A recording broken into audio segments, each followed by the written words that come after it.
Ayan, magandang tanghali po sa inyong lahat, mga amiga. Ayan, luto na po yung aking sinigang na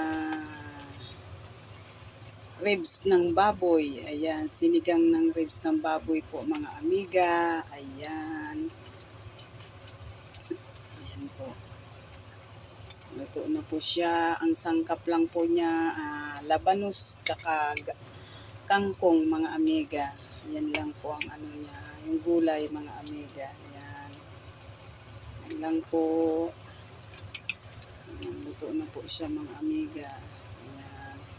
Ayan.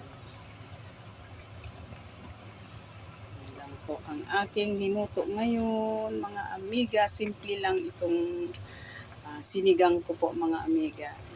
Ayan. Maraming salamat po sa inyong lahat. Ayan. Andyan na po lahat. Nailagay ko ng sangkap, pati yung pansigang. Ayan. Kumpleto na po ito, mga amiga. Ayan. Maya-maya lang aking anuhin na po siya. Ayan. Anguin ko na. Ayan lang po. Maraming salamat po sa inyong lahat sa pagsubaybay ng aking video. Ayan. Pakishare na lang po yung aking simpleng sinigang na ribs ng baboy. Ayan, salamat po. Maraming salamat. Ayan, God bless. Ayan, bye-bye po.